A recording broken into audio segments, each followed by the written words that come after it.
안녕하세요. 오늘도 사연 살롱을 찾아주셔서 감사합니다. 저는 40대 후반의 여성이에요. 사람들은 각자 가진 측은지심이 있고 또 어떤 사람들은 그걸 이용하기도 하고 그래놓고 죄책감 하나 없기도 하고 그러더라고요. 제 예전 시댁 이야기를 해보려 합니다. 아빠는 제가 어릴 적 회사를 다니면서 열심히 돈을 모아서 땅을 사서 건물을 지으셨어요. 그렇게 지은 건물을 팔고 또 다른 건물을 지으셨고 거기서 나오는 수입이 아빠 월급보다 많아지자 회사를 그만두셨어요. 저는 덕분에 큰 어려움 없이 학창시절을 보냈어요. 성격도 원만해서 친구들하고도 잘 지냈고 크게 상처받는 일 없이 자랐죠. 친구들하고 다툼이나 문제가 생겨도 금방 화해했어요. 그래서인지 애들도 저를 많이 따랐고 인기도 꽤 있는 편이었어요. 부모님은 성적 가지고 뭐라고 하는 분들이 아니었어요. 알아서 하고 나중에라도 하고 싶은 일이 생기면 열심히 하면 된다고 하셨어요. 그런 자유로운 분위기에서 즐겁게 지냈는데 고2 때 저랑 성적이 비슷했던 친구들이 점수가 오르는 걸 보니 저도 열심히 해야겠다는 생각이 들더라고요. 그때 저는 꿈이 있었던 것도 아니고 특별한 재주가 있었던 것도 아니었어요. 뭐가 되고 싶은지 진지하게 생각해 본 적도 없었죠. 그래도 공부를 잘해서 좋은 대학에 가면 나중에 뭘 하게 돼도 도움이 될 것 같았어요. 그때부터 친구들 다니는 학원도 끊고 애들이 시간표 짜서 공부하는 것도 따라했어요. 처음에는 무작정 남들이 하는 대로 했는데 공부도 하다 보니 저한테 맞는 계획을 찾게 되더라고요. 제가 그동안 체계적으로 해보지 않아서 잘 몰랐던 거였어요. 차근차근 공부를 하다 보니 성적도 오르고 전에는 지겹기만 하던 공부가 재미있어지더라고요. 등수가 잘 나오니까 제가 제 일을 잘했다는 생각에 뿌듯하고 보람도 있었고요. 저는 그때부터 성적을 올리기 시작해서 고3 때까지 유지했어요. 그 덕분에 좋은 대학에도 갔고요. 특별히 하고 싶었던 건 없었기 때문에 그냥 성적에 맞춰서 경제학과에 갔어요. 그랬는데 부모님이 굉장히 좋아하시더라고요. 우리 소영이가 나중에 아빠도 많이 도와줄 수 있겠다. 아빠가 경제 쪽 공부를 한 게 아니라서 물어볼 게 많아. 정말 잘했다. 너무 고생했어. 앞으로도 좋은 일만 있을 거야. 라며 용돈도 두둑히 주시고 선물도 사주셨어요. 엄마도 친구분들한테 자랑하며 엄청 기뻐하셨죠. 그 모습을 보니 제가 과를 잘 선택했다는 생각이 들었어요. 기왕 이렇게 된 거 정말 아빠한테 도움이 될 수 있게 해보자고 마음먹었죠. 저는 1학년 때부터 세무회계 자격시험 준비를 시작했어요. 어차피 하기로 한 거 조금이라도 빨리 시작하는 게 나을 것 같았어요. 찾아보니 공부할 게 꽤 되더라고요. 처음에는 혼자 책을 사다가 조금씩 용어들에 익숙해졌고 나중에는 학원을 다니며 본격적인 시험 공부를 했죠. 그래서 다른 애들보다 빨리 시험에 합격할 수 있었어요. 취직도 4학년 1학기 때 결정이 됐어요. 아빠의 조언대로 자산운용사의 시험을 봐서 2군데나 합격을 했죠. 그 중에서 부동산을 주로 하는 곳으로 갔어요. 그게 아빠한테 더 도움이 될 수 있다고 생각했습니다. 처음에야 모든 일이 그렇듯이 쉽지 않았어요. 이론은 실전과 다르다고 책으로 배우기만 했던 것들과 현장에서 직접 겪으며 하는 일에는 차이도 있었어요. 저한테 시험 공부를 하고 합격하는 건 쉬운 일이었지만 현장에 익숙해지는 건 어려웠어요. 엄마, 회사 일이 생각하고 다르네. 내 적성이랑 너무 안 맞는 것 같아. 회사 가는 게 너무 고역이야. 그래도 아직 시작한 지 얼마 안 됐으니까 좀 더 해보자. 결국 저는 1년이 안 돼서 회사를 그만두게 됐어요. 아빠한테는 너무 미안해서 고개를 들 수가 없더군요. 아빠도 저한테 실망을 하신 건지 전과는 다르게 저를 대하는 게 서먹해지셨어요. 제가 풀이 죽어있자 엄마는 괜찮다며 위로를 하셨죠. 아빠도 지금 여러 가지로 신경 쓸 게 많아서 그러셔. 안 맞으면 그만둘 수도 있는 거지 뭘 그래. 언제 엄마랑 아빠가 너한테 공부나 직업 강요했어? 아빠도 기왕이면 그런 일 하는 게 어떠냐고 하신 거지. 네가 꼭 부동산 자산운용을 해야 된다는 뜻 아니었어. 라고 하셨지만 그래도 마음이 불편해서 얼른 다른 일자리를 알아봤어요. 하지만 회사 일 하는 데에 트라우마가 생겼던 건지 일반 기업에 원서를 넣는 게 두렵더라고요. 그래서 학원에서 회계 업무 강의를 하기로 했어요. 공부하고 시험 보는 거는 잘했으니 그건 가르칠 수 있을 것 같았어요. 다행히 학원 일은 할만했고 강의를 할수록 자신감도 붙었어요. 제가 공부한 노하우를 가르쳤더니 많이들 좋아하더라고요. 저보다 나이 많은 학생들도 꽤 있었는데 깍듯이 강사님이라고 불러주는 것도 기분이 괜찮았어요. 저는 그곳에서 남편을 만났어요. 그 사람도 저한테 배우는 나이 많은 학생이었어요. 저보다 5살이 많은데도 저에게 강사님이라고 하며 이것저것 물어보기도 많이 물어봤어요. 공부를 잘하는 편은 아니었지만 열심히 하는 모습이 보기 좋았어요. 그때 아빠와 관계가 서먹해져서 우울했던 마음을 그 남자를 만나고 위로를 받았어요. 조금 어수룩해 보이고 숫자에 약한 것도 색다른 매력으로 느껴질 정도였죠. 그 사람은 아버지가 일찍 돌아가시고 어머니하고만 산다고 했는데 그래서인지 어딘가 외로워 보이는 것처럼 느껴졌어요. 난 아버지 돌아가시고 어렵게 자라서 고등학교 때도 학원도 못 다녀보고 맛있는 것도 잘 못 먹고 대학 다니면서도 애들이랑 여행도 못 가보고 살았어. 그래서 소영이 너처럼 산 애들 보면 괜히 기죽고 그래. 아니에요. 저도 공부한다고 여행 별로 못 갔어요. 기죽을 거 없어요. 그만큼 열심히 살았잖아요. 앞으로 저랑 여행도 다니고 하고 싶은 거 다 해요. 너무 짠한 모습에 저는 제가 가진 걸 다 내어줘서라도 뭐든 해주고 싶었어요. 저는 그 남자한테 푹 빠져서 결혼까지 약속하게 됐어요. 제가 결혼할 사람이 있다고 하니 집에서는 많이 놀랐죠. 사귀는 사람이 있으면 진작에 말이라도 하지. 엄마는 네가 만나는 사람 없는 줄 알고 여기저기 선자리도 물어봤단 말이야. 그래도 뭐 네가 좋다면 우리가 뭐라고 하겠냐. 아빤 너만 잘 살면 그걸로 됐다. 저는 남자가 작은 회사를 다니면서 시험 준비를 하는 중이라 부모님이 혹시라도 반대하실까봐 걱정을 했는데 별 말씀 안 하셔서 한시름 놓았어요. 대학 진학 때 제 결정을 믿어주셨던 것처럼 한결같으셨죠. 남자가 홀어머니 밑에서 자란 것도 뭐라고 하지 않으셨어요. 친구들이 상대가 한쪽 부모만 있거나 혼자 사는 사람이면 집에서 반대한다고들 해서 걱정했었거든요. 저희 부모님이 마음이 넓으셔서 참 다행이라고 생각했습니다. 그렇게 결혼 준비는 순조롭게 진행됐고 어느 좋은 봄날에 저와 남자는 결혼식을 올렸어요. 그런데 신혼여행에서 돌아와서 시댁에 인사를 갔더니 시어머니랑 웬 모르는 남자가 같이 있는 거였어요. 왔어? 안 그래도 언제 오나 하고 있었다. 네가 제 와이프구나. 진작에 봤었어야 하는데 그놈의 체면이 뭔지 참. 그 얘기 그만하기로 했잖아요. 지금 인사하면 되지. 니들 와서 절해. 저는 조용히 남편을 불러서 누군지 물어봤어요. 당신한테 미처 말을 못했는데 우리 결혼 준비할 때 엄마랑 같이 살게 된 분이셔. 새아버진 거지. 근데 당신도 바쁘고 장모님 장인어른도 바쁘신데 얘기하는 게 오히려 민폐일 것 같아서 천천히 말하려고 했어. 그래도 귀뜸이라도 해주지. 얼마나 놀랐는 줄 알아? 신혼여행 때도 아무 말도 안 했잖아. 알았으면 선물이라도 사오는 건데. 그런 거 신경 쓸까봐 말 안 한 거야.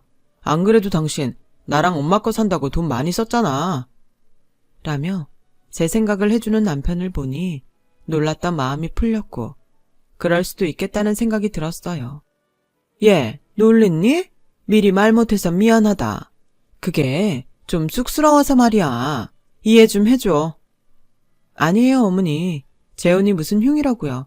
괜찮아요. 처음엔 좀 당황했는데요. 오히려 당당하신 게 더 보기 좋은 것 같아요. 그렇게 생각해주니 고맙다. 마음이 좀 놓이는구나. 그날은 그렇게 별 문제 없이 지나갔고 저희의 신혼생활이 시작됐어요.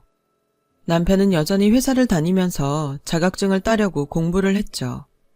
지금은 일반 사무직이지만 자격증이 생기면 부서를 옮기거나 이직을 해서 봉급도 더 받고 싶다고 했어요. 하지만 남편은 좀처럼 성적이 오르지 않았고 시험도 여러 차례 떨어졌어요.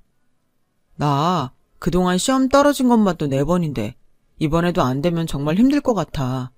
그래서 말인데 차라리 내일을 해보고 싶어. 그러면 굳이 시험 안 봐도 될 것 같고 재무 상태는 당신이 체크해줘도 되잖아. 글쎄, 무슨 일인지는 정한 거야? 사업하는 게 쉬운 일이 아니잖아. 좀 더 생각해보고 결정하면 안 돼? 라고 했지만 남편이 여러 차례 부탁하는 바람에 결국은 그러자고 했어요. 그것도 그럴 게 나이도 있는데 언제까지 시험만 보고 있을 수 없었으니까요. 또 회사도 계속 다닐 수 있다는 보장도 없었고요. 나중에 하게 될 사업 조금 미리 시작하는 셈 치자 했죠. 하지만 남편이 모아놓은 돈만으로는 자금이 부족했어요. 그래서 제가 들어놓았던 적금이랑 결혼할 때 부모님이 주셨던 비상금까지 털어서 남편에게 줬어요. 남편은 너무 고마워했고 대학가에 PC방을 열었어요. 처음에는 손님들도 많이 왔고 제법 잘 됐어요. 하지만 주변에 PC방이 하나 둘 생기고 어느 정도 시간이 지나니 더 이상 수입이 늘지 않더군요. 남편은 자꾸 돈을 까먹었고 제 돈은커녕 은행에서 빌린 돈도 갚기 어려워졌어요. 제가 몇 차례나 대출이자를 대신 내주기도 했죠. 내가 생각해봤는데 이게 대단히 잘 될 일은 아닌 것 같아. 알아보니까 동대문에서 옷을 떼다가 해외로 수출하는 게 꽤 괜찮대. 그게 PC방보다 더 잘 벌 것 같아. 나 자신 있어. PC방 할 때도 그렇게 말했잖아. 자꾸 이것저것 하는 것보다 한 가지 꾸준히 하는 게 낫지 않겠어? 아니야, 이번엔 진짜 달라. 내가 이거는 꼭 성공시킬게. 그러니까 나 한 번만 더 도와주라. 이렇게 부탁할게. 라는 간곡한 말에 저는 다시 넘어가고 말았어요. 그때는 저도 돈이 많지 않아서 어쩔 수 없이 친정에 빌려야 했어요. 부모님은 남편이 사업한다니까 두말 않고 돈을 내주셨어요. 정말 고마워, 엄마. 아빠한테도 감사하다고 전해줘. 이 돈은 내가 어떻게든 꼭 갚을게. 됐어, 괜찮아. 근데 걱정이 안 되는 건 아니야. 사실 요새 경기가 어떻게 될지 모르잖아. 친정 부모님은 혹시라도 저와 남편이 어려움을 겪게 될까봐 걱정을 많이 하셨어요. 당연한 거지만요. 저는 부모님 걱정 끼치지 않게 잘해야겠다고 다짐했죠. 하지만 그러고도 몇 차례 더 돈을 빌려야 했어요. 남편이 예상보다 초기 자금이 더 들어갔다고 자금이 부족하다고 해서 저도 어쩔 수 없이 부모님께 부탁을 했죠. 저는 처음 부모님께 약속한 대로 돈을 갚기 위해 학원 강의도 더 열심히 했고 강의 시간을 늘려달라고 하면 주저없이 그러겠다고 했어요. 하지만 남편의 사업은 좀처럼 자리가 잡히질 않았어요. 내가 처음 하는 일이다 보니까 그런 것 같아. 예산도 계속 초과가 되네. 돈이 좀 더 필요한데 한 번만 더 해줄 수 없을까? 나도 염치 없는 거 아는데 부탁할게. 정말 미안해. 이제 나도 정말 힘들어. 더는 어렵다고. 이제 나한테만 기대지 말고 당신이 좀 해결해봐. 라고는 했지만 남편이 축 처진 걸 보면 그게 너무 안 돼서 또 돈을 해주게 되더군요. 하지만 친정도 아빠가 새로 짓는 건물 부지에 문제가 생기면서 경제적으로 어려움을 겪고 있었어요. 더는 손 벌리면 안 되겠다 싶어서 이런저런 방법으로 대출을 받아서 남편에게 줬거든요. 남편이 사업을 하러 나가서 사람들한테 대접받길 바랬던 거예요. 그래도 남편 사업은 제자리 걸음이었고, 그러는 사이 친정 아빠가 갑자기 돌아가셨어요. 소영아, 어떡하니? 아빠가 짓고 있던 건물이 다른 사람한테 넘어갔대. 뭐? 그럼 빚은 어떻게 해야 돼? 이게 갑자기 다 무슨 일이야? 정말 하늘이 무너지는 것 같았어요. 엄마와 같이 장례식장에서 펑펑 울기만 하는데 이상하게도 시댁 식구들이 아무도 보이질 않더라고요. 남편한테 아무리 전화를 해도 통화가 되지 않아서 집에 갔더니 남편이 들어온 흔적이 없었어요. 그래서 시댁에 가봤더니 마침 외출을 하려는 시부모님과 마주쳤어요. 시어머니는 빨간 립스틱에 화려한 화장을 하고 있었고 새 시아버지도 전과 다르게 부티가 나는 차림을 하고 있었어요. 어머님, 아버님, 저희 아빠 돌아가셨다는 거 못 들으셨어요? 제가 엊그제도 전화했었잖아요. 어디 가시는 거예요? 일하는 아줌마한테 들었어. 근데 우리도 급한 볼 일이 있어서 어쩌니? 정말 중요한 약속이거든. 죽은 사람은 어쩔 수 없잖아. 산 사람들은 살아야지. 아니, 그리고 우리 볼일 끝나면 들릴 텐데 그새를 못 참고 여기까지 찾아온 거야? 어머니, 다른 일도 아니고 저희 아버지가 돌아가신 거잖아요. 그런데 이 사람도 연락이 안 되고 아무도 안 오시니 당연히 찾아보죠. 재우 사업하는 애잖아. 일하느라 바쁘니까 연락이 안 되겠지. 넌 아빠도 사업하는 집에서 자란 애가 어떻게 그런 걸 몰라. 아무리 그래도 집안 어른이 돌아가셨잖아요. 그 사람한테 장인어른이잖아요. 제 아버지요. 어머니도 그렇게 말씀하시면 안 되죠. 얘 좀 봐. 너 지금 나한테 큰 소리 치는 거야? 니네 집에서 돈 좀 줬으니까 알아서 기어라 그러는 거냐? 너희 친정 지금 빈털털이 돼서 별 볼 일 없는 거 다 알아. 그런데도 부자 행세하면서 대접받고 싶은 거니? 라는 말에 저는 너무 큰 충격을 받았어요. 어떻게든 남편을 만나야겠다는 생각이 들어서 장례식장에 엄마만 두고 집 앞에서 남편을 기다렸어요. 밤 늦은 시간까지 코빼기도 보이지 않고 전화도 받지 않던 남편은 새벽이 돼서야 돌아왔더군요. 그것도 고급 외제 승용차를 타고 옆에 다른 여자까지 태우고서요. 여자는 저를 보더니 차에서 내려서 슬그머니 가버렸어요. 당신 이게 어떻게 된 거야? 우리 아빠 돌아가셨어. 내가 문자도 남기고 회사에 메모도 남겼는데 못 들었어? 일이 너무 바빠서 신경 쓸 틈이 없었어. 지금 준비하고 가면 되지? 라며 대수롭지 않게 말하는 남편한테 너무 화가 났어요. 차 옆에 저 여자는 누구야? 외제 승용차는 뭐고? 한 번도 본 적 없던 건데? 라고 했더니 오히려 자기가 화를 내며 거래처 사람이고 사업에 필요하니까 빌려서 타고 다니는 거야. 지금 그런 거 따질 정신이 있어? 아버지 죽었다고 말로만 그러지 속은 멀쩡한가 보네. 라더니 대문을 쾅 닫고 들어가 버리더라고요. 그리고는 다시 밖으로 나오지 않았어요. 저는 그제야 뭔가 잘못됐다는 걸 깨달았어요.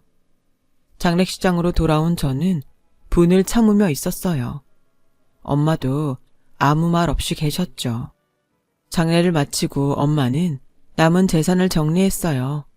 갚아야 할 걸 갚고 남길 걸 남기고 저와 같이 살 조그만 집을 마련했어요. 그 사이 남편과 시어머니는 이혼 서류를 들고 저를 찾아왔어요. 부부란 게 서로 도움이 되는 관계여야 원만하게 살 수 있는 거야. 이렇게 한쪽이 기울면 피곤해져. 너 벌써 남편한테 잔소리도 했다며? 사업하느라 만나는 사람한테 저 여자 뭐냐고 하고. 그게 할 소리니? 더는 입 아프게 말 안 해도 되겠지? 재우랑 잘 끝내고 너도 새 출발해라. 라며 시어머니는 먼저 자리를 떴고 남편은 우리 인연은 여기까지라고 생각하자. 당신이 오해해서 날 이상한 사람 취급한 거 내가 더는 문제 삼지 않을게. 그걸로 고소할 수도 있는데 아버지도 돌아가신 마당에 그렇게 하고 싶진 않아. 라면서 1,000,000원이 든 봉투를 주더라고요. 저는 너무 기가 막혔어요. 이게 뭐야? 그동안 당신이 사업한다면서 우리 집에서 가져간 돈이 얼만데 이건 아니지. 돈 다 돌려줘. 증거 있어? 내가 당신 집에서 돈 갖다 쓴 증거 있냐고. 그러고 보니 돈은 늘 제가 가서 현금으로 받아다가 남편에게 전해줬어요. 대출 받을 때도 제 일 때문이라고 했으니 어디에도 증거가 없었죠. 저는 그제야 완전히 속았다는 걸 깨달았어요. 사람 잘 믿는 걸 이렇게 악용하는구나 하고 속으로 탄식을 했지만 소용없는 일이었어요. 남편은 제가 가만히 앉아있기만 하자 봉투를 제 얼굴에 던지더니 잘 지내라는 말도 없이 가버렸어요. 집에서는 엄마가 속상해 하실까봐 울지도 못했죠. 그대로 있다가는 화병이 생길 것 같아서 여관방을 하루 빌려서 밤새 통곡을 하며 울었어요. 너무 분하고 제 자신이 한심하고 바보 같았어요. 어쨌든 저는 엄마와 살아야 했기에 다시 마음을 추스렸어요. 그리고 다시 학원에 나가서 열심히 강의를 했고 엄마도 보험 설계사를 시작하셨어요. 뒤늦게 일을 시작해서 어려운 게 많을 텐데도 그런 내색을 전혀 하지 않으셨어요. 잠도 제대로 못 자면서 밤 늦게까지 벌어도 매달 이자와 빚을 갚고 나면 얼마 남지 않았어요. 저는 괜찮았지만 엄마가 얼마나 힘들지 걱정이 되더라고요. 엄마는 그래도 우리가 지낼 수 있는 집도 있고 우리 아픈 데도 없잖아. 굶지 않고 사는 게 얼마나 다행이니? 라며 오히려 저를 격려하셨어요. 저와 엄마는 그렇게 1년을 억지로 버티듯이 살아냈어요. 그러던 어느 날 수도권 지역에 재개발을 한다는 뉴스가 떴어요. 아버지가 땅을 사둔 곳이었는데 돈이 안 돼서 엄마가 팔지 않았던 거였어요. 그런데 지금 부동산 개발회사와 얘기를 잘하면 꽤 돈을 받겠다는 생각이 들더라고요. 저는 이전에 일했던 회사에도 그 부지에 대한 정보를 알아보고 여기저기 부동산에 발품을 팔며 얼마까지 받을 수 있는지 시세를 살펴봤어요. 그러다가 제가 일할 때 팀장으로 있던 분과 연결이 됐어요. 마침 잘 됐어.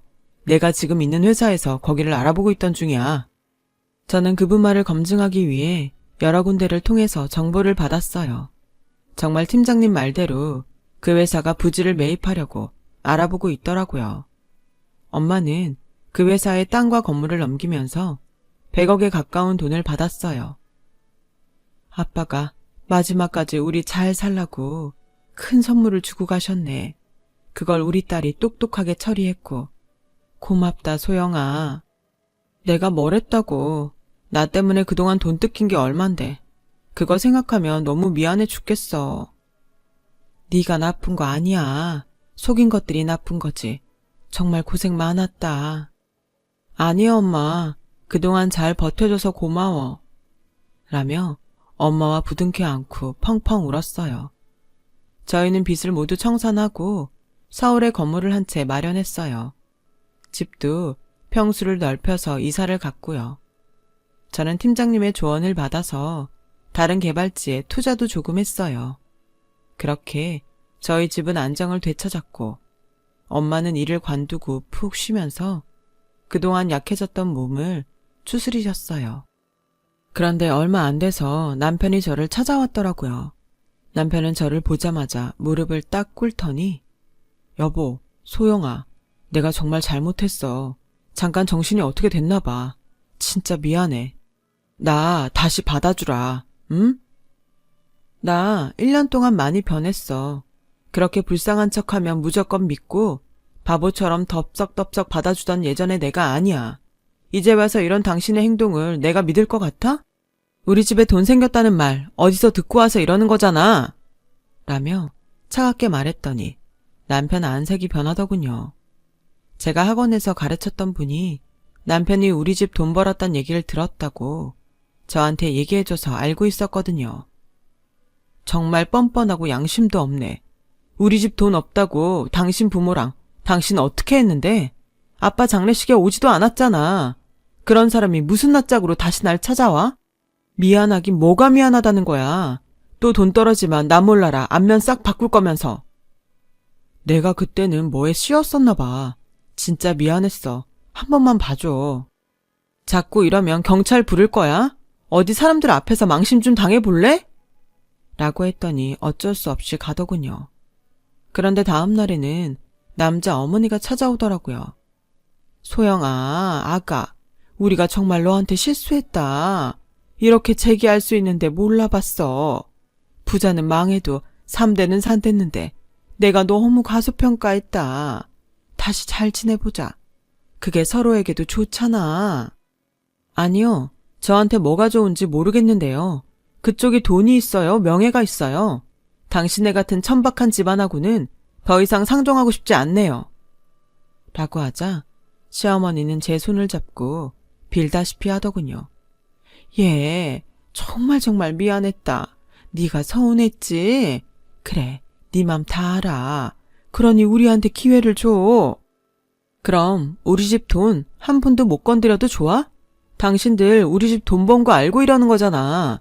나한테 증거가 없다고 우리 돈도 안 갚았던 사람들이 이제 와서 미안하다고 하면 그 말이 믿어지겠어?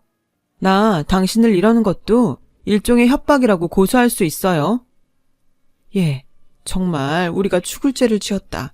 이렇게 사과할게. 한 번만 더 기회를 줘. 와, 진짜 돈에 환장한 사람들이네. 돈 앞에선 자존심도 양심도 없는 댁 같은 사람들. 내가 소문 다 내서 망신 좀 당하게 해볼까?